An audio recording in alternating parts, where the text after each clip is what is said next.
presentation towards, you know, what you're looking for. So what I'm going to do is, I've got you introduce yourself to the group. At the moment, the group is relatively small, so that might be possible. Some of the previous presentations I've done have had rather larger groups.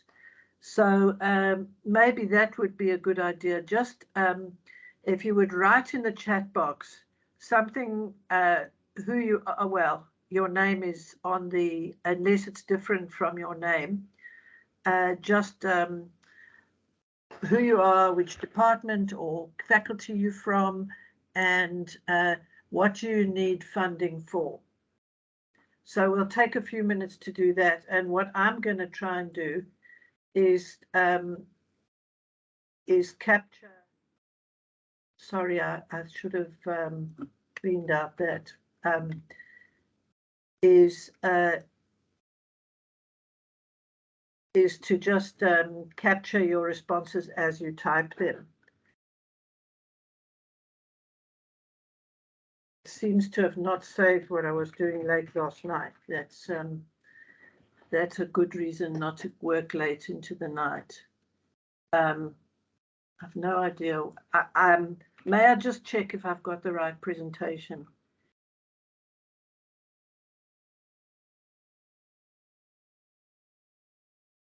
No, just give me a second to just close this one and see if I can get the right one. Apologies. In the meantime, you can start typing in the chat box.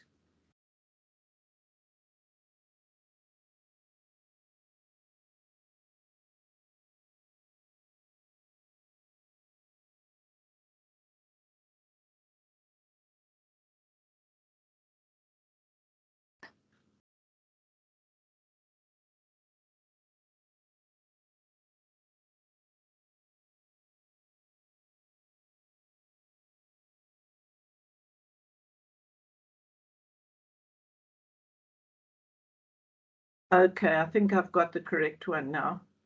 So while you're busy typing in the chat box, let me just give you an idea of the approximate program for today. Apologies for having the wrong version. So as you can see, we're on the opening, and as you can see, we won't be using breakaway groups, but I'd like you to introduce the group, yourself to the group, and say what you need funding for, which is, I think, what I did ask you to do. So that what I'm going to do then now is capture those responses, and I'm going to do that in edit. So actually, I'm going to go back to the slide, but at the moment, I just want to know who you are and what you need funding for. And I'm going to be capturing that on this slide here. So I've got Peter as the first respondent.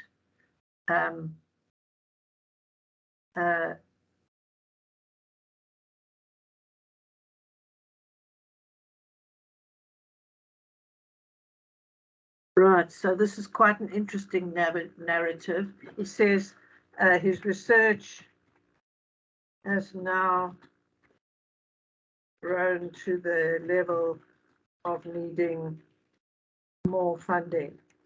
And I'm glad you talked about the shoestring budgets, because it does mean to some extent you've made some progress with that shoestring budget. Itumeleng, recently in UJ, psychology. Nice to meet you, Itumeleng.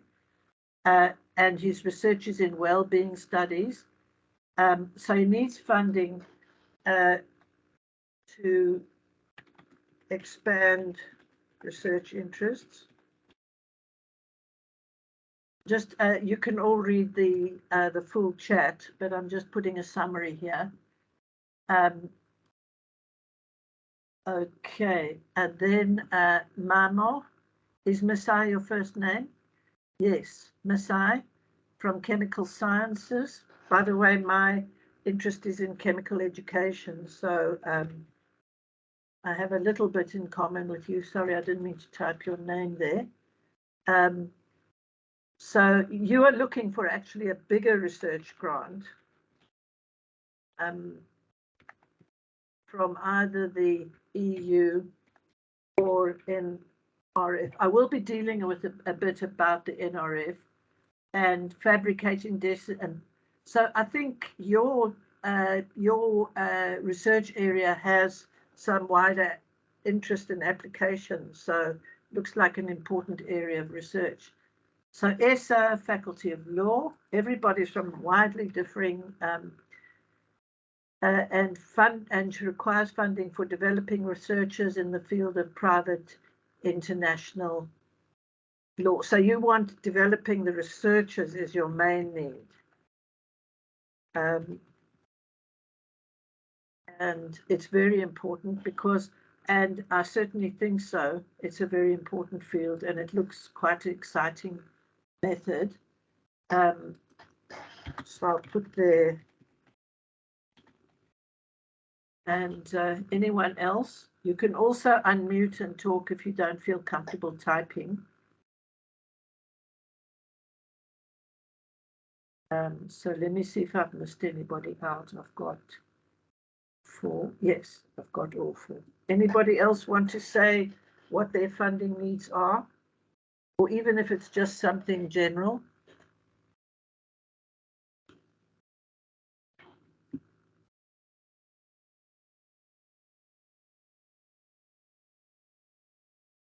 Just give you a minute or two to think. So, Prof, we have 6 participants in the workshop, so then there's 2 people who have not responded yet. Okay, so maybe those 2 people, if you'd just like to indicate, that would be Elena and Hyusuk. But if you feel you don't want to say anything right now, I'm not pressing you.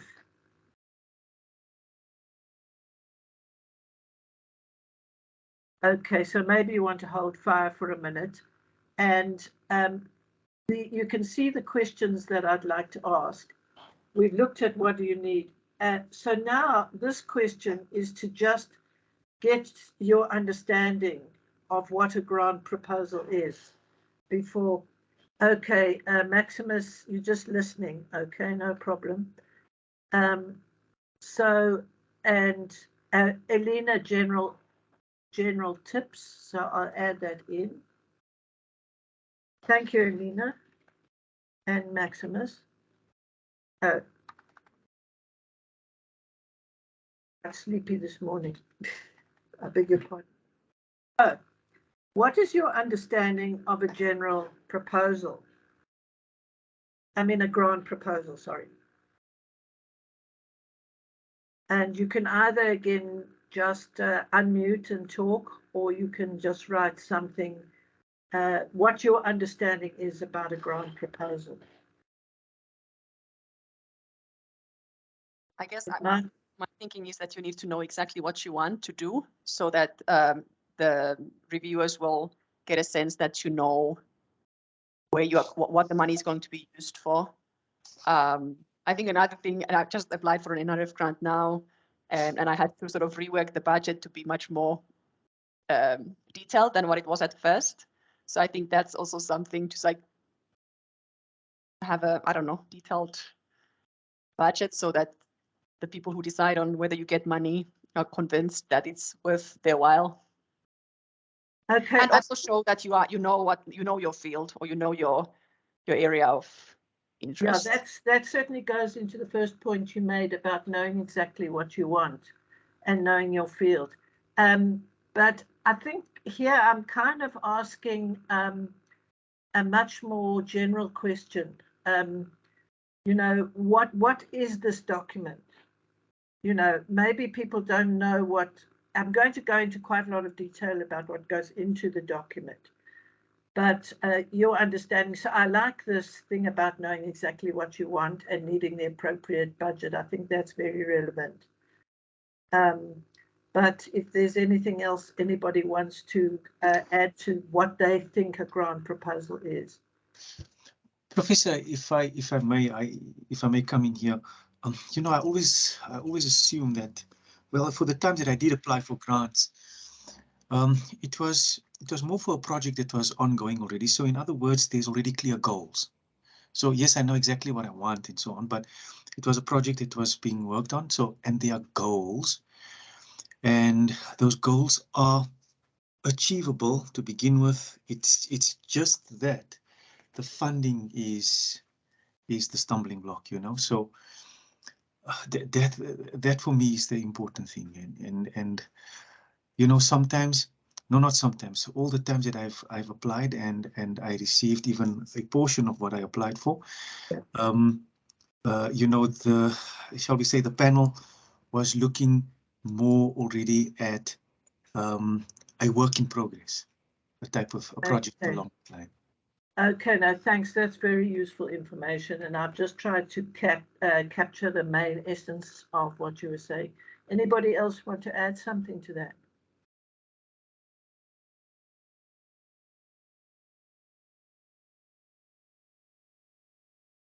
Okay, well then let's move on, because I think in essence some of what is here is also the answer to this question. So people have mentioned, for example, a budget. They've mentioned clear goals.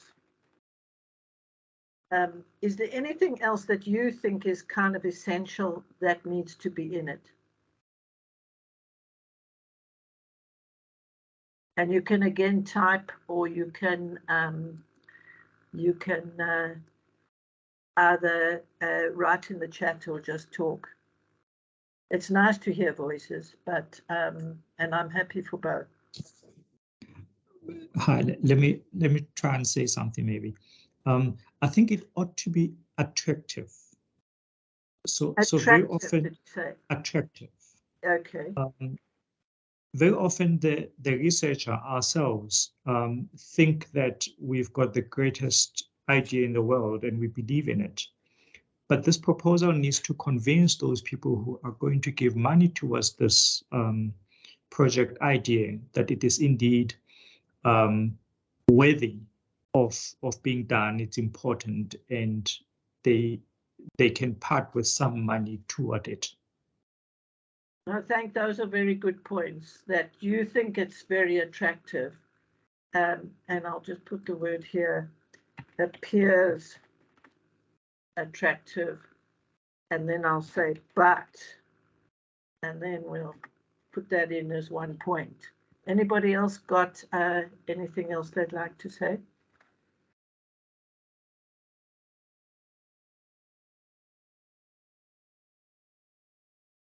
Well, I think Itumeleng has taken us really into the next point, is, you know, why do people give or have money available? What is their interest? Nobody gives you money. Oh, Mamo, that's very good. It needs to be competitive. That's an important one, as you'll see later, when I talk about the NRF even. So the call is often competitive. In fact, the NRF calls some of they call them competitive grant for unrated researchers, for example.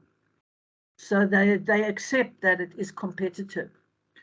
But what do you think why, let's take the NRF for a start. Why does the NRF give out money? What is their interest? Won't they believe that the research that you are conducting and its goals is going to, you know, contribute, on a broader scale, nationally? Okay, perhaps not so broad, but I mean that it is valuable research that is being conducted, and the goals are going to benefit not only you and your research center or your university, but actually a larger part of society. Okay, now that is one usual goal, is that the sort of so what part of your research. In other words, that your research is going to benefit. Now, I think you gave a very good answer there, because the NRF is a government organization. So they are using government money from the Department of Science and Technology to do scientific research that benefits people. And so it's another way in which the government is actually funding, particularly tertiary institutions who apply for this money. But of course, the NRF is not the only funder we may approach. Can anybody think of another goal, another interest that a funder would have? For example, somebody mentioned applying to the EU. Although the EU might in some ways be similar to the goals of the NRF.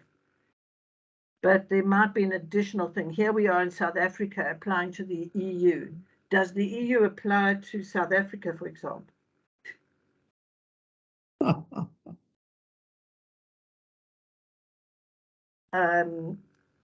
So, I mean, thinking of all the different places where you could apply to money, especially in your field, what would be the funder's interest? Because when you write something, you're writing for an audience.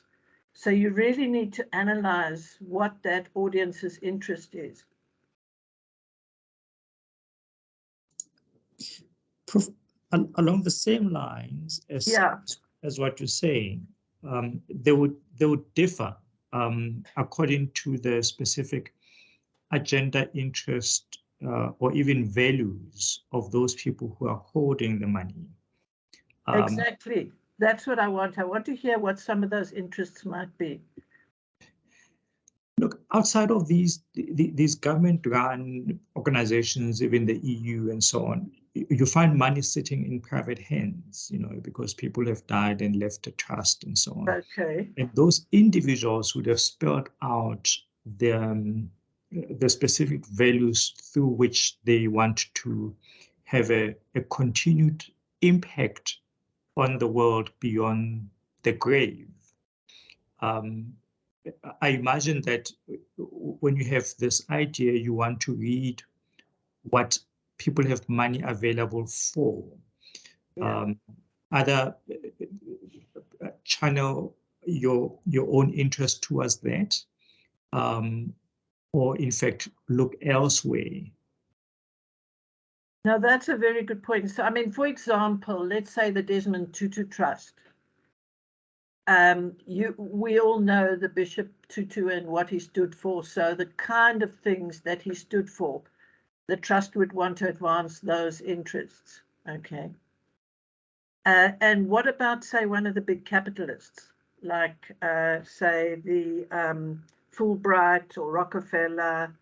You know, why would they set up huge trusts for funding? And even Oppenheimer Trust in South Africa.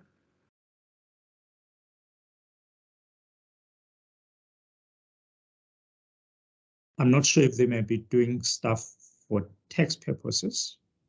That's one possibility, yes. But I think if you take, for example, Shuttleworth, you know, Shuttleworth eventually emigrated, but he wanted to create stuff for sort of to give back in a way.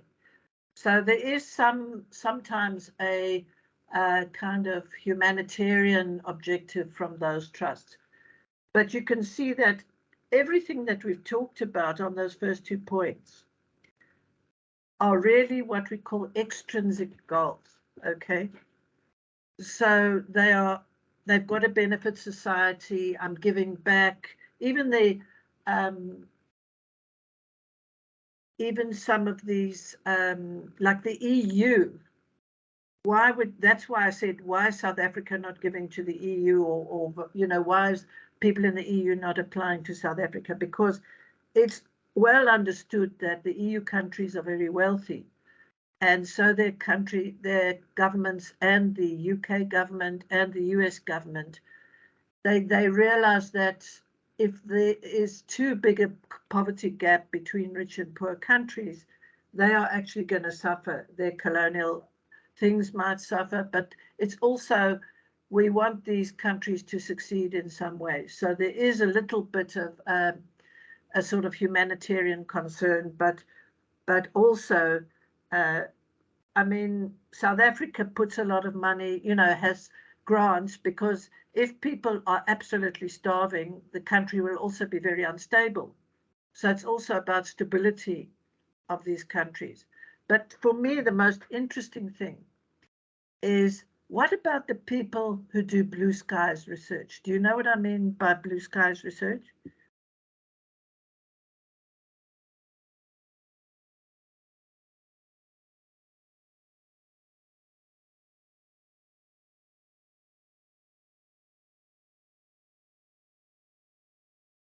Okay, Yeah. Lena says she has absolutely no idea.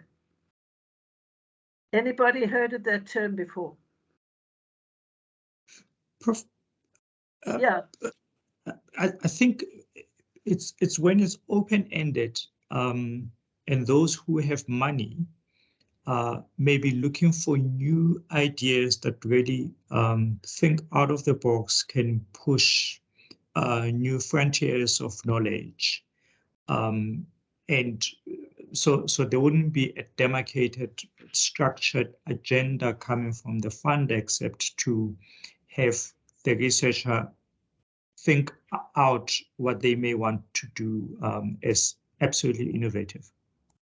You've got some element of it, but the biggest part of Blue Skies research is it doesn't have any intention to be of benefit to anybody, and it doesn't seem to be related. It might be well structured. For example, in pure mathematics, I might be wanting to develop a new mathematical idea. I mean, a very good example is the Higgs boson project, where they're looking for quarks and things like, it's very, very expensive. And it's mostly centered in Switzerland. And they're trying to uncover new ideas in physics, astronomy, for example. It's a very long-term kind of thing about almost immediately, you can't see an immediate benefit to humankind. So, for example, if you go back almost 100 years when Einstein and all those people started developing the new physics, it didn't seem to be related to anything real. And unfortunately, the first consequence of that was the atomic bomb.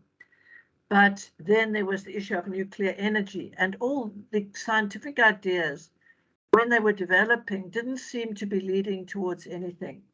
And I know in chemistry, there was a branch of maths called group theory, which is just a very abstract branch of maths, but it became useful for analyzing chemical structures.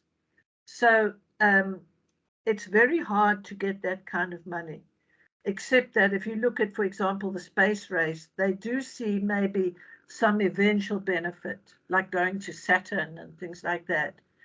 But so some of the blue skies research is very, very expensive and needs big funding.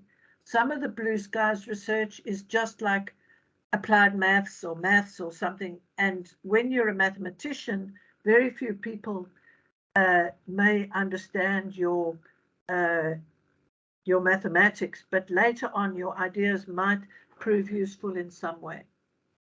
Okay, so now according to the program, I'm going to launch into a presentation, but that doesn't mean that you can't put up your hand and contribute to the discussion. Okay, so just make sure you can all see my slide. I hope I'm still sharing. Okay, so just to go to our discussion, there are a lot of research can be done with little or no funding. I mean, for example, even in the chat box here, we had Peter saying that he's been working with limited data and shoestring budgets, and Itumeleng's talking about expanding himself and so on. So there is, you can go a certain distance with little or no funding. And, you know, I think that's where you can put yourself out there. And as I'll show later, the university probably has some beginning stuff for you that might just, a small grant that might just get you off the ground. Of course, it's very helpful to have funding for your students, because that helps to create publications. The publications in turn give money back to the university, and some of that money actually trickles down to you. And that's one small way in which you can get money. And also, if you want to go to a conference, the university still has some kind of limited conference funding. The way they get that is every time one of you publishes, the government gives the university 100,000 Rand for a journal article, supposing you're the sole author or all the authors come from the same university. And what the university does is they top slice that, and they use the money within the university for research. So the more people publish, the more research funding the university is going to get. And the more PhD and master students you get, the more you have people who are working with you, and that allows you to be quite creative with your funding. So my second point is that there are small grants given out by the university.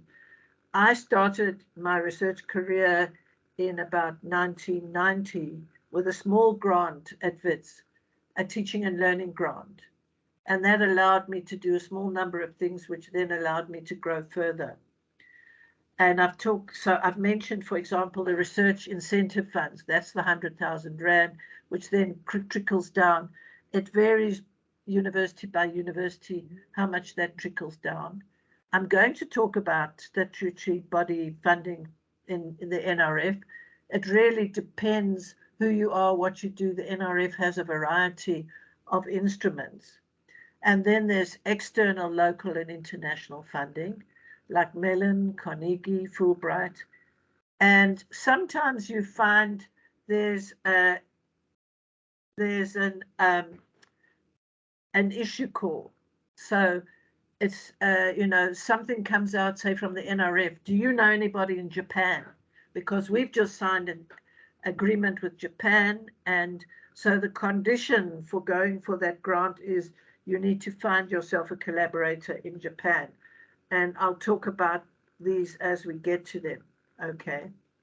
So let's see what Khatija has. When there's no funding, lots of people depend on students. However, the application of funding needs skill. So we need a more experienced one, and also reviewer comments. All very important points here, Khatija, because I would never send out a research application, for example, without, and I'm relatively experienced, before giving it to somebody else to read. And also, you can always try. So I'll go into that as we go along. Right. So the first thing I want to say is within UJ, there are things that you can do. And they fall in. I went to the research and innovation website on the UJ website, and you can see these three buttons on the top right-hand corner are the three categories of funding that you can look at. The first one, NRF funding, I'll be dealing in quite a lot of detail with that. The URC funding, not in a lot of detail, but I do have one slide to address that. And then the third one is quite interesting, what they call the online funding database. And there's a bit of narrative on this page. So there's RIMS, there's InfoEd, and there's something called SPIN. Now, SPIN hasn't made it to one of these logos yet, but for all these, you have to actually, they ask for a password and you get access to opportunities. So you can see this narrative here, the world's #1 funding is about SPIN. But when you get there, you need an institutional login. And when I investigated this, I found out that you've got to ask the research office to join that SPIN so that you can see all the opportunities. So if you're really on the lookout, I would recommend that you contact the research office and get yourself a password so that you can look, and then it'll tell you you know, what research opportunity there is, what the deadline is, and then you can start looking for applications. But remember, you can't think about, I want a research grant today and then do it tomorrow. So you need to really think in advance. If you listen to what Megan read out at the beginning, I've always had this recommendation that you should have some kind of generic research proposal in your pocket, so that when suddenly, because quite often these opportunities come up and they circulate them on the email and things like that, that they suddenly, the deadline is next week or something, or not quite, but very, very quick. And then you're able to adapt your application to that. Right, so these are the links. I'm not going to go to all of them because, as I said, I've given you a summary of each of them, but I will be sending the slides to the AAMP office so that you can get them, and those links will be in the slides. They're not that visible here, but I don't think that's such a problem. There are also limited opportunities for postgrad funding, and that's worth looking at. I think the biggest one, apart from the internal UJ one, is quite small and quite limited, and it usually filters down to the faculty, so that decision is made at faculty level. So you can't. You have to go through your department and through your faculty. The NRF ones, they used to have them in sort of separate categories. So there would be an NRF one for any student in general can apply independently of whether they've got a place or anything, and then they can go with their funding to the department. Or you can encourage your students, or you can encourage student applicants to apply. Or if you see a very good honor student that's going to become a master's student, you sort of have a talk to them. Have you thought about it? Here's the application for the NRF. And I've got actually a separate workshop specifically for the NRF stuff. And but the other sort of funding you might need is for conferences. Now, these days, things have changed slightly in the sense that there are a lot of virtual conferences which are not that expensive. And if you can't get funding, I would not miss that conference if it's not that expensive. I would actually take the money out of my own pocket. Some people think it's scandalous that you should pay for your own stuff out of your own pocket. But if it's a difference, if you can afford it, and some of them are not that expensive. I mean, for example, I'm running a research school for my disciplinary organization, SAMSD, starting next month. And it's a virtual research school for doctoral students and early career researchers. And you've got to join the organization, which is 550 Rand. And I think joining your disciplinary organization is something you should do anyway. And it's another 200 Rand. Well, if I can't get funding for that, I think I can afford that. Some of it's a couple of thousand, you know, then you have to think a bit more carefully. But if it's really important to you, then don't let the lack of funding deter you. You might get something that you wouldn't have got otherwise. Okay. But what you want to do think about is that if you are going to a conference, you need already to have something to say at that conference. And funding for conferences doesn't just allow you to go and listen. You have to be a participant in that conference, which means you have to at least have a poster or a paper that you're presenting. Okay. Right, I'm going to now talk a little bit about the NRF. And again, please intervene if you want to say something, type it in the chat or raise your hand.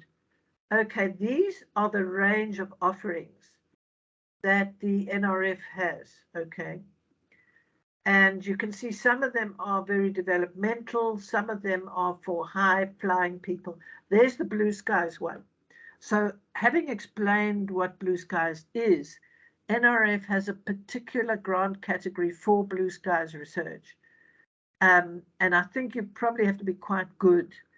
I don't think there are a lot of people going for it, but you really have to kind of know what you're talking about. There are some grants for what they call idea development, and those are usually concept papers.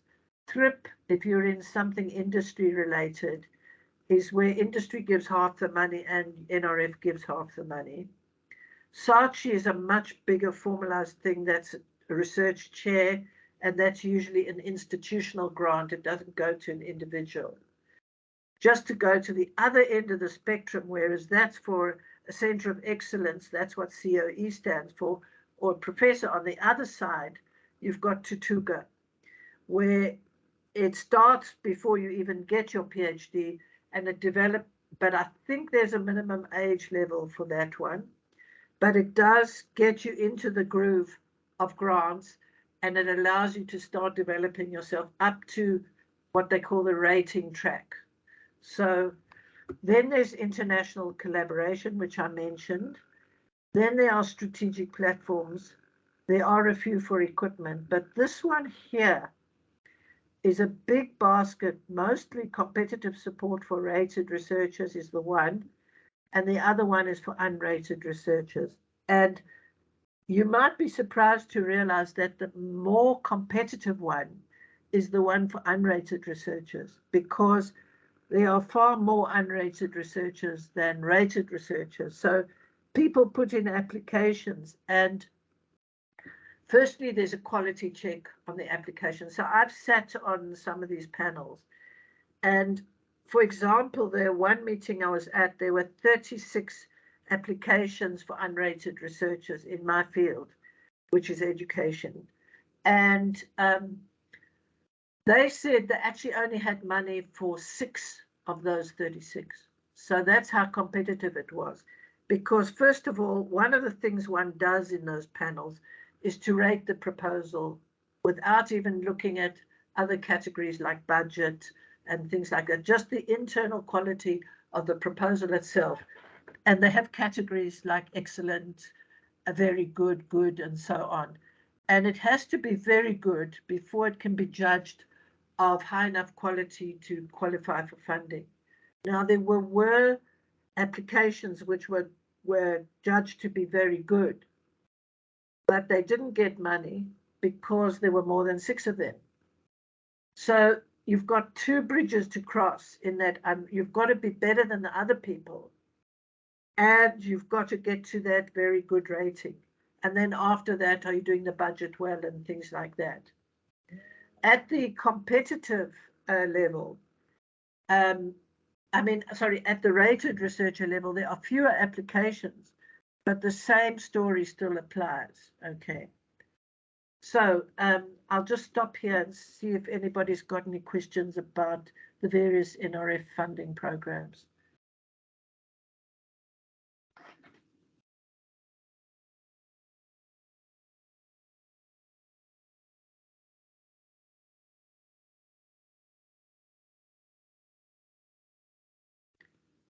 Okay, so I'm going to move on. Right, now, yesterday I downloaded the latest general application guide, which is 2023. And the interesting thing is I didn't find that the latest one, the most up-to-date one in the on the UJ website. So sometimes you actually have to go to the NRF website. There are a couple of things that are interesting developments.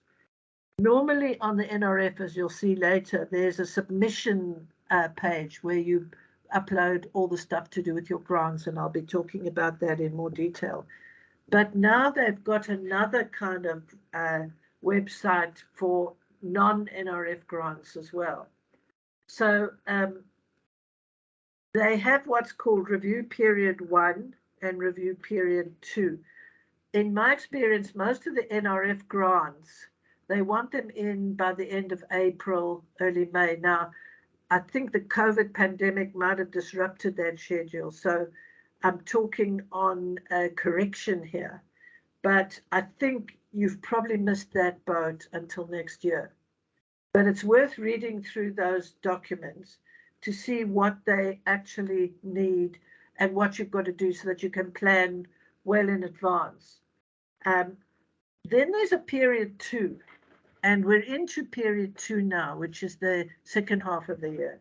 And these are usually not specifically NRF things, but collaboration between NRF and other grant holders, like Fulbright, like Japan. I'm not sure what I don't know what either of these two, but when I send the slides for this workshop, I'll also send this application guide so that you can have a look at it. So these are also what they call other grants. And they're also listed on the NRF website, and they seem to work on this platform, which I'll tell you about in a minute. So there's the Black Academics Advancement Program. There's a BRICS, Multilateral Joint Science and Technology Research Collaboration. So that's only, you have to see that a lot of these are just for science and technology, okay? But the Black Academics Advancement Program, I think, is for more than that. And BRICS, we know, is Brazil, Russia, India, China, and South Africa, okay?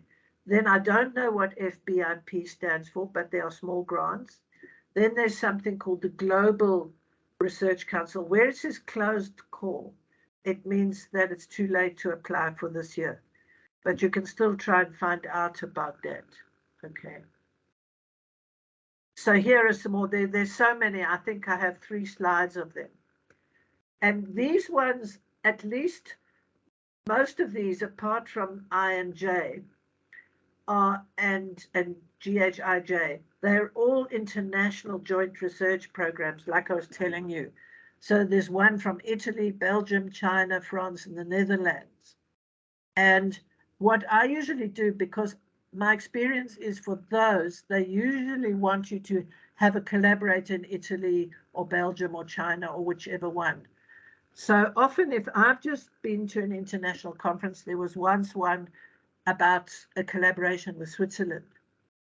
And so I took the program, the PDF of the program that I'd just been to. It was a European conference. And I just searched the word Switzerland. And then I found people who were presenting at that conference, and I looked at what they were presenting on. And if it had some relationship to my interest, then I sent them an email. And that way I wasn't actually successful that time, but that is one way of trying to get collaborators. And it cost you an email. It doesn't cost you anything before you start. And people, especially people who are not too senior, because people who are very senior have usually got big research grants and they're, very involved in them already. But you can see there are also a few more NRF ones. This one is closed. I don't know what all these acronyms stand for, but you can see there are a lot of them. So I'm going to move on to the next page, and this is the last of these. So there's the Switzerland that I was telling you about.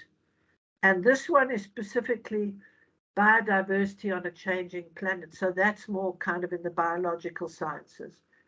And this one, support for unrated, that's on that diagram that I showed you earlier.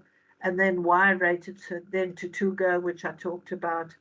And this is a transatlantic, which is probably there for the USA and the UK or something like that. Okay, thank you, Maximus, for letting me know. That's fine. Right, so when I told you about this new system, it's called NRF Connect. And when I clicked on the NRF Connect, it got me to this page. So you see, what you do is you log in with your ORCID. That's ORCID. I can't ever remember what it means, but for all NRF things, you have to register on this ORCID website, whether it's a bursary or whatever. So what I would suggest is you just Google ORCID ID. And in fact, if you go to this nrfconnect.nrf.ac.za, then there's register now, and it's a very easy process. And then you can get onto that system. And I think most of those grants that I showed you on the previous slide, you have to go through this new, and it's a new system, so expect hiccups. Okay.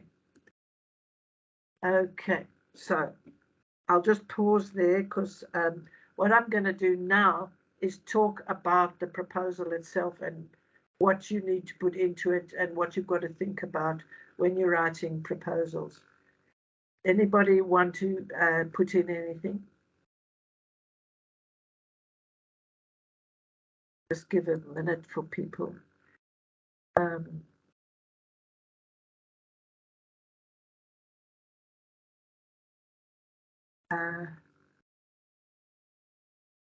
Okay, so now I'm going to be talking about what are grants. Remember at the beginning of the workshop, Yasim, you've got your hand up. Would you like to say something? Sorry, I was just going to add to this conversation to say that in the proposal writing space, just also being a reviewer, I've also noticed that a lot of people tend to not be able to write concisely. And so they sort of delve into taking chunks of bigger pieces maybe and so forth and plonking it in there so that it becomes a unwieldy and quite messy.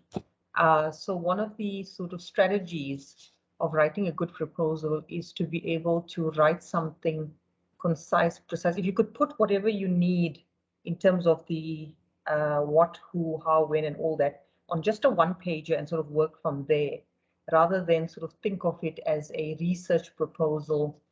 That's often the starting point of how your thinking goes. Whereas if it gets muddled up with too much of references and all kinds of things, you sort of lose the pathway, you know, along the way. No, thank you. That's a really good comment. Fortunately, most grant creators are aware of this. And if you notice, usually what you're doing when you apply for a grant is you're pasting text into a box, and there's usually a limit on the size of the box. So you know, sometimes it's in characters, sometimes it's in words, and then you just can't, if you've got too much text, you just can't fit it all in that box. But you know, writing smarter rather than writing longer. And I think that's a very, very important issue. You've got to, so that's why you can write, and even the proposal you write, say if it's your PhD or something like that, you know, the same really applies. And what I'll also mention is that you're always writing for an audience. Anything you write is for an audience. So that's why I asked the question, what is the funder's interest? Because if you know what the funder's interest is, then you can direct it towards what is, you know, to their interest. So you're talking to them in a way, and that's always a very important thing. So yes, thank you very much. Those were very important points. So this slide just says, what is a grant? So it is a formal proposal, that's the what. And these are things you've got to keep in your head all the time. Submitted to a particular entity, that's the who. It outlines a proposed project where there's a how and a when and a what, actually, with particular goals. And the goals must stand out. There's usually in these, okay, Peter, I understand. Usually the you know, the first thing that I look for with the proposal is the goals. Okay, and I'm going to say more about the budget too when we get to that point. So that's just the what are grants. Okay, right. So why do we have to write grants? I mean, why don't people just give us money and finished and clear? Why should we have to write grants? I mean, after all, I deserve the money, surely. So, well, these are a few thoughts. People may be able to give you money to do what you want to do, what you've always longed to do. You must find the right grant source. And I know in the current, every time I do a workshop like this, we seem to be in the wrong kind of financial atmosphere. But it also often surprises me, despite, I mean, I've seen now, when COVID came out, there were calls for people to develop stuff that was COVID relevant, whatever your field may be. If it was education, it might be online stuff. If it's medicine, as you know, there would have been tons of research for COVID. And now we're in this problem about this economic crisis, probably prompted by the war in Ukraine. Then a problem becomes an opportunity as well. So as some people, I think Winston Churchill said, never let a good crisis go to waste. So grants take time and energy, often intense labor. They're not easy to get. And because somebody mentioned right at the beginning, grants are competitive, you will not always be successful. So you also don't want to be put off. So that's why I say, you know, you just put it in and don't have too many expectations. But if you get one, isn't that nice? Okay. So here are the general tips. And I think some of this will talk to what Khatija was saying, that you should use clear language, communicate honestly and thoroughly. Now, a lot of the time, people who are reading, and remember I said whenever you're writing for an audience, okay? So you need to communicate honestly and thoroughly, and don't use insider language or acronyms, or if you have to, explain the terms. And you know that it's always a problem when you have to read text that is laden with acronyms. So sometimes I revert back to the meaning of the acronym now and then in case people lose track on what you're talking about. And also the most important thing is carefully review the requested information to be sure you respond to all questions. And not only that you respond to all questions, but you actually answer what they've asked and don't start writing something else that wasn't asked. Be careful to answer what they want to know, not what you want to tell them, okay? That's the next bullet, in fact. And I've already said, always have a generic grant application ready because grant calls often come at short notice, okay?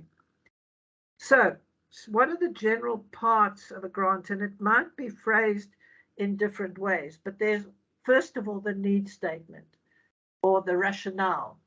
What is the actual problem your proposal is going to address with supporting evidence? And this doesn't mean hundreds and hundreds of references. It means something recent, relevant, and punchy. And if there's a shortage of words that you can put down, don't load your thing with too many references. Make sure what are the absolute core references that underlie what you're doing. Now, it should also focus on the problem you have to solve with the grant money and make the case that the problem is fixable. It's no use putting in an application and saying that what you're applying for doesn't actually have a solution. You've got to say, I've got a possible way to solve this problem. I need to investigate it. That's why I need the money. And also why that agency that you've applied to is the appropriate agency to take this problem. And that the problem is significant enough to warrant funding.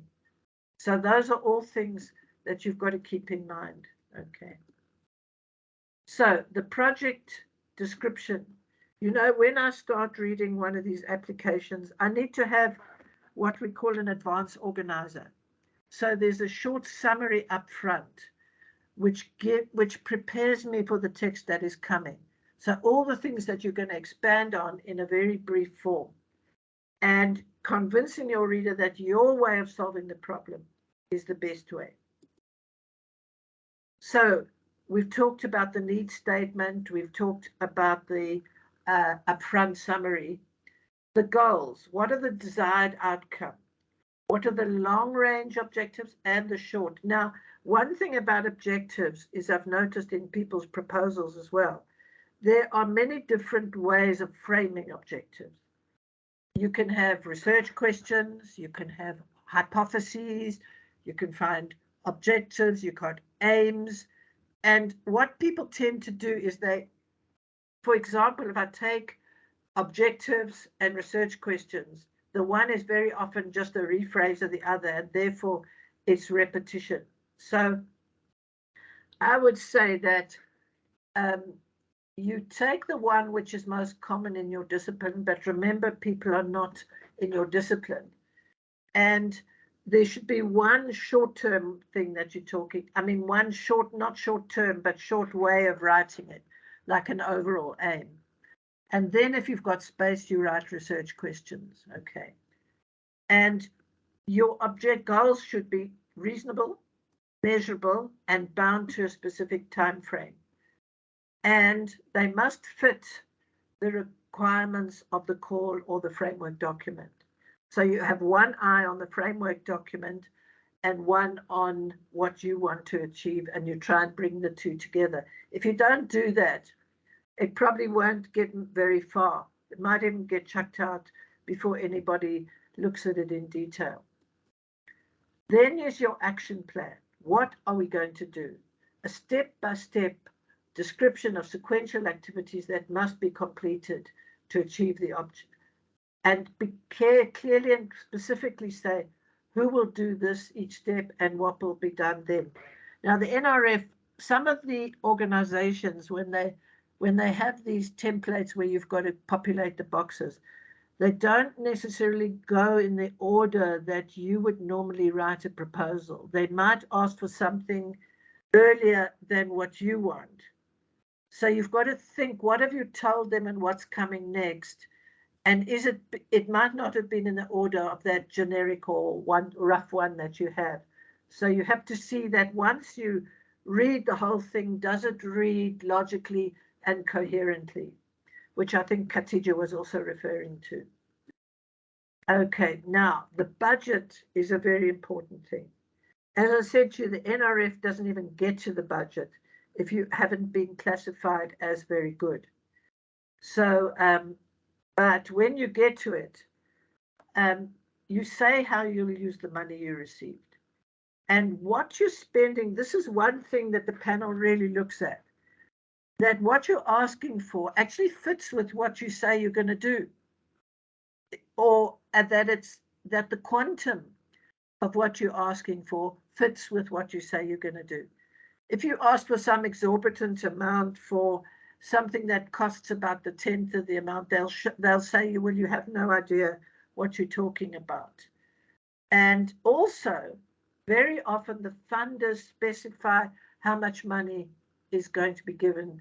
And not only do they specify very broadly what the whole quantum is, they also say you can't have more than this amount for conferences, you can't have more than this amount for traveling, you can't have more than this amount for equipment, or we don't fund equipment, we only fund this, we only fund that. Read all that, because, for example, in the case of the NRF, an overseas conference might cost you a lot more than 50,000 Rand, but NRF will only give you one overseas conference every year and not more than 50,000 Rand, or it might even be 30,000. But it's not really enough for the whole conference. So you've just got to figure out where you get the rest of the money from, or how you save money, you know, by perhaps staying in a cheaper place. For example, one of the conferences I go to, if I go to the conference hotel, it's like $200 a night.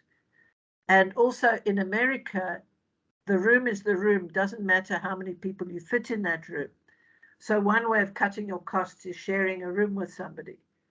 Or you go onto the website and you look for a place that's much cheaper, that's near the conference venue. And that way you can cut down on your costs.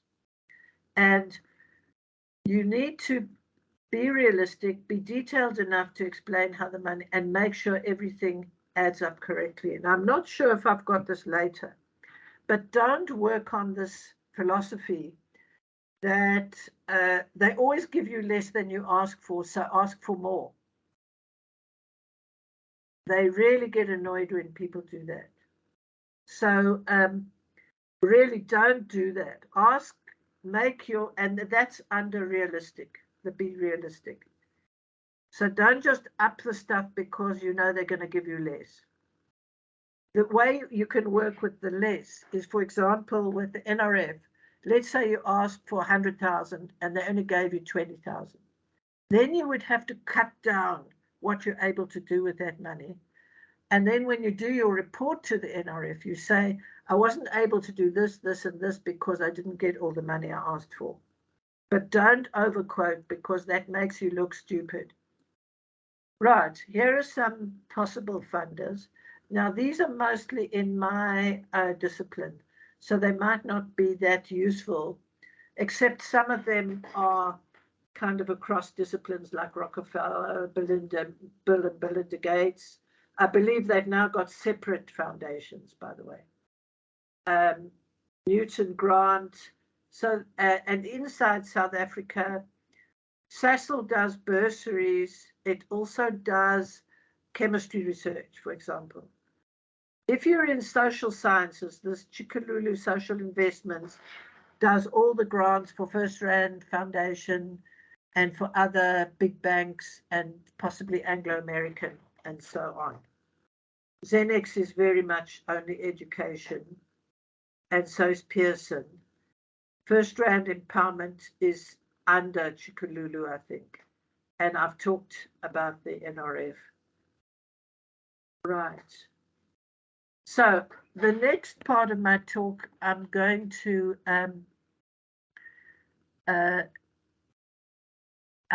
talk about the actual NRF grant application template in a bit more detail. But I see there's a post here from Khatija. And this is a very good one. This is be aware that transcriptions have apps that remove the need for these services. I've discovered, for example, even YouTube has, you know, you switch on transcription and YouTube transcribes. So what you can do is, if you have a video or even an audio, you can make your own YouTube channel and you can put those videos up and you can put transcribe and it'll do that. And you just grab the stuff from the screen. It's not that accurate, but then what you can do is get it down, and then it's less work than listening to the recording again and just correcting it. Or it'll cost you less if you send an incorrect transcription to a transcriber, because then it'll take them about maybe a quarter of the time to do that. And if you've got time, it's good to get quotes, I agree, because then that shows that you're not being unrealistic, especially if there's a piece of equipment that you need which is very expensive, and they thought, or you want a very expensive computer because the what you're collecting is very data heavy, for example. One thing I know, there's some research in education which is called eye tracking software, and it's extremely, extremely expensive. So you've got to know that you really want to use it, and you've got to know how to use it. Of course, the question arises, how am I ever going to learn if I can't get the equipment, which is, of course, another thing. Right, so these are the headings if you are going for an NRF grant, and this is across almost every NRF grant that you do online. So if you look at these, there is, this is the sort of inner part of it, okay? So you've got problem identification, which is your aims, your main research questions. You've got the rationale and motivation. And this is something that always, I think that you also have to look at how many words each of these, or how many they took characters with the NRF. Because if you look at this, it says work plan, work plan. Now, with disciplines like education and social sciences, you usually need to put your theory down and things like that. And so depending on the number of characters, you look for the one that's got the bigger number of characters. And I think it's usually this one or this one. But one of these two, I think the first one, and there's usually a narrative there with, it isn't just a heading. There's a narrative that tells you exactly what needs to go into that. And I usually paste that into a Word document and I work offline until I'm ready to paste it. But the one that says research activities, I think that one might be where you can kind of work in the actual things that are happening every year, what you're going to do when, and how many this. But the second one, I think I usually try and work the theory in there, or a little bit of theory with the problem identification and so on. Then collaboration, maybe you are or are not collaborating. Then an asterisk means, now usually it means it's compulsory, so I'm not sure why that's still there. The potential impact, students to be trained. These categories here are not the core. When I said they're going to decide if it's good, very good, and so on, it's mostly from here to the end of the work plan. And these are also, I mean, this one on knowledge production, as I said, is also quite important. Right. And then there's progress to date. That might not be necessary. The reason I think I put asterisks here is you won't fill those in if you don't have anything on that. Data storage is an interesting one because in education, in the old days, people used to say it'll be in a locked computer and backed up on a hard drive. But now the whole issue is that data itself is a big issue in research. So I would Google data storage plan because they expect you now to have a data storage plan, not just I'm going to put it in a locked up computer. And then come your financials, both operating and student support. Okay. Now, one thing that you can get started even now, which is a pain in the neck to do, is the NRF CV. And you have to have that done for anything that you apply for through the NRF. It's the same stuff, okay? And it's quite anal because it's not just cut and paste from your CV. When it comes to putting the articles, there are about 5 fields for each reference, which is a real pain in the neck. So you want to really keep it up to date as much as you can, because the first time you do it, it takes a long time.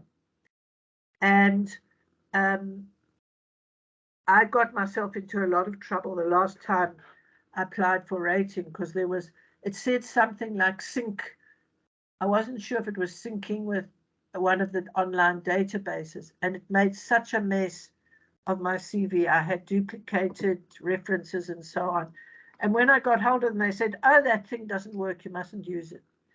So if you see it, don't get tempted. First contact them and say, should you actually use it? And you can see that depending on your discipline, some of these things. So this is the same CV you do if you're applying for rating, or if you're applying for a grant or whatever. So go there, register on the site, do your CV. It takes or do bits of it when you've got time. Because when the call comes, you don't have to, all you have to do here is update it. And the things they need from your CV will get pulled through from the CV. Okay, I think that is, I'm not going to bother with that one. But what I did have is an idea of an idea table. and this might help you check for coherence, what Khatija was actually talking about, where you want to make sure that all the bits fit together. So everything depends on your aims. So if you use this kind of template before you start, you can just jot down the points for each part and see if the different parts relate to each other before you start even writing. So this is my last slide. I just want to hear from you if there are any questions, discussion on what I've said, or anything else that you'd like to ask. Hi there. I'm at a stage right now where I have started the journey of applying for international grants. Yeah. And finding that that's a different sort of process altogether. So you did mention that the one thing is to find partners. So the one that I applied for was the NRF NWO Marion funding, where we had to go for a Dutch partner. So just, I didn't, it's FYI for everybody, but the international office was one of the spaces that was quite useful in giving guidance on which MOUs we have with which universities. So it narrows down the sort of paperwork around where you can connect if you don't already have a connection in the place. And then Marissa, just to get in your advice on, I know that through the university system, these grants, do come through, but they're often local South African grants and not very many of the international grants come through. Is there any space that you know of that one can keep an alert on? Particularly for things like education. I know the science ones, there could be many more, but particularly for things like education, and I don't know what other disciplines there might be. Is there any space where the more international sort of flavored calls come up? The one where more international calls come up is the British one. I think I did list it. Let me see if I go back to where I had just the two columns. I'll just see if I can see it. But there's a British, it used to be called the British Council. I thought it was near the beginning where I put a list of the funders. Hang on. I think We are going to receive your slides, right? Yes, you will. Okay. I'm just trying to. It's my I'm old, so my memory kind of. No, that's fine. Because the other space that I recently sort of by accident found something is I'm going to the Belmas conference. Not going. I'm actually going to do it online. It's in the UK, and again, it's a very expensive trip. So I'm doing it online because these days the conferences do offer an online option. And on there, it says that if you're a member of Belmas, and there are also, research grants. So it's seemingly like you've got to become members of these organizations to also get the alerts that might, come through from them. So, okay. On that point, Khatija, you should really be member of some of the international organizations that fit your discipline. Or is your discipline education? It's education, leadership, and management. Okay, so for example, it's important that you perhaps join AERA, which is the American Education Research Association, and BERA, the British Education Research Association. Those are two key organizations where you'll get a lot of information and also make contacts. Yeah. And the thing I was trying to think of is Newton Grant. That's a British one, and once you get on their list, they send you emails all the time. Within South Africa, some of the less publicized ones are the NECT, the National Education Collaborative Trust. Also with a Z, it's gone out of my head, and Zenex. And there's another one, DAAD is the other one with the German funding, isn't it? Yeah, DAAD, DAAD. That one often gets incorporated into the EU, and the Dutch also have one.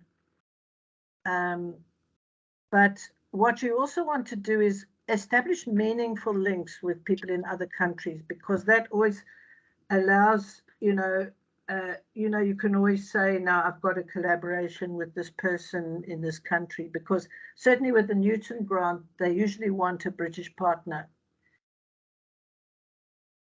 And so that's what worth doing as well. Yeah, no, that's really useful information. Thank you, Marissa.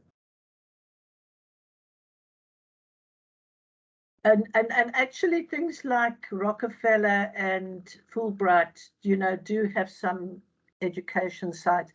And if you've got an American partner, they often get something from the NRF. They're not theirs isn't there's the national NSF, National Scientific Foundation, and they can often get asked. And then if you've got somebody overseas who is from an African country, so there's something called the African Diaspora Fund.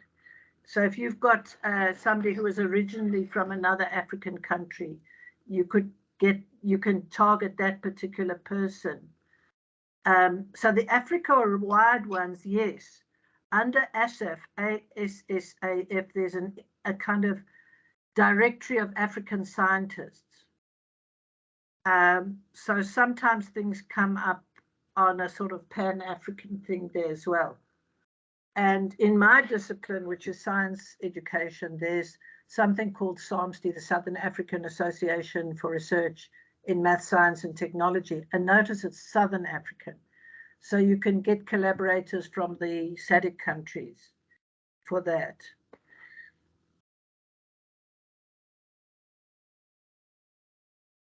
I don't know if that answers all your questions, Khatija. But you seem pretty well informed anyway. No, it does answer a number of questions, but Marissa, it's a sort of beginner's journey to a large extent, because it's been okay for the internal funding. But to do more meaningful, work with postgraduate students and create those links and relationships, like you were mentioning, then this is one of the places where it becomes much more than just a acquaintance or conversation, So for the middle of the range people, or mid-career people, let's put it that way, this is kind of like the next steps. It's a bit daunting. It was my first foray into applying for international funding this year. So it was just a little bit daunting, and the sort of road on how to go about it, was also something that was a bit of a learning, as you navigated the space, both internally in terms of how the university structures work, but also in terms of what the funders really want. So for example, in that NWO NRF Marion funding, we had to have a pitch. You had to have a partner university in South Africa that was from a previously disadvantaged space, and you had to have a Dutch partner. So all in all, with all of those processes, the Dutch partner then uploaded the initial proposal, and now we're waiting for this first set of sifting, if you know what I mean. So it was quite a process to go through the first time, a learning curve. But you do get a little bit more insight as you navigate the space. There's also STINT in Sweden, STINT. And talking about the historically disadvantaged universities, that's a very important thing for NRF as well. So if you apply to NRF, then it's a good idea to try and establish, especially universities that don't usually get research grants that easily. And some things you may not have thought of, for example, Northwest University, if you work with the Mafeking campus, it's considered to be historically disadvantaged. But then, of course, you might have ex-students who are working at Fort Hare or working at Limpopo, so that you can involve them, or vendor, involve them in your applications. Yes, thank you. That's very useful to also know. Thank you. Yeah.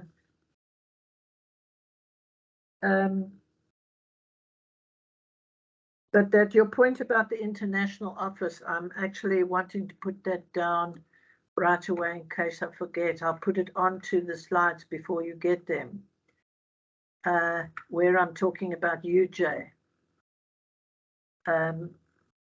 So that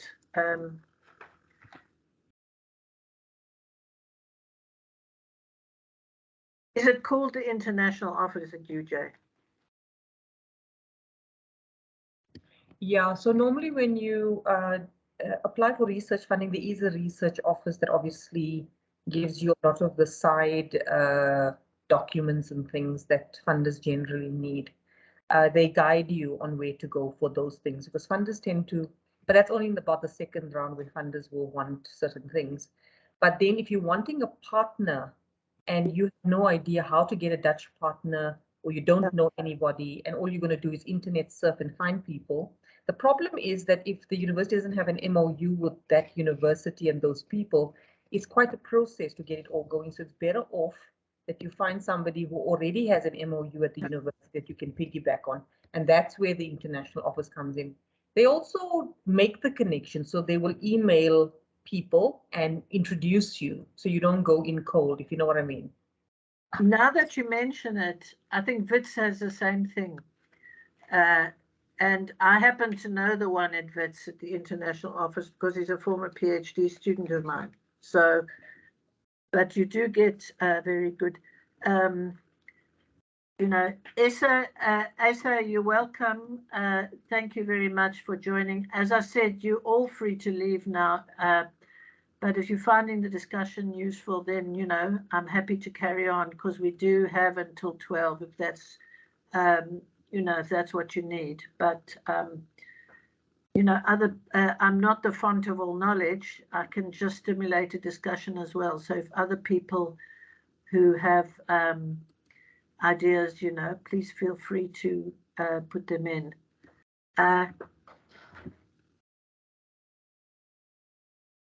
The other thing is if you, for example,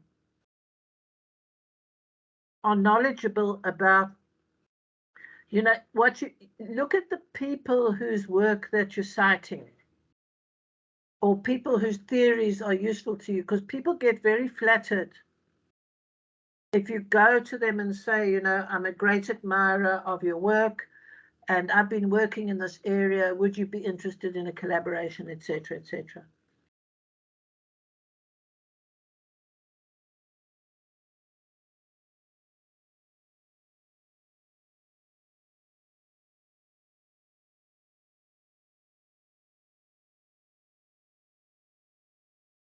And while we're waiting, please remember to fill in the evaluation document. I see it's a Google form now. There's a Menti and a Google form, so please do fill it in. Thanks, Yassi, Khatija. It's been nice engaging with you as well.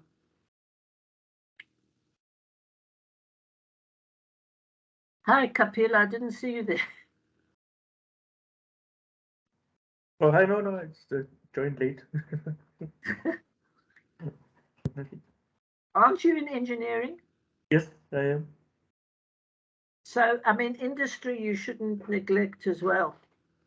Yes, no, it was fortunate that I got. So Cecil was usually doing the stuff by itself, and then last year there was a Cecil NRF grant that they did together. Then I was fortunate to get that funding with Cecil. That's great. So you're off. Fortunate, but yeah. The main thing now is to try is what colleagues I heard at the end is the international one. That's what.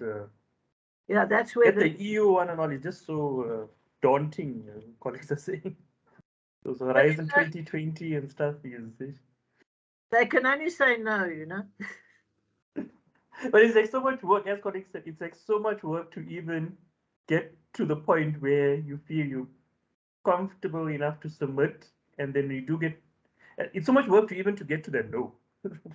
Yeah, no, I agree with you because I've done, you know, quite long international ones, And it does take time, usually on behalf of my associations rather than myself, but I'm aware of what you're talking about. Yeah, I don't know if you got the other one about getting these. I don't know if you covered it in your presentation about these chairs, these Saatchi chairs. It seems to need to be like so well established to even be considered to even apply for these chairs. Or am I Well, wrong specific? I referred to them, but I said that's more of an institutional partnership than you as an individual don't often, unless they specifically advertise a Saatchi chair and say, no, I've got something in engineering. If you want a Saatchi chair for your department, you're more likely to work very closely with the research office because the university has to apply for it, not you. Oh, okay.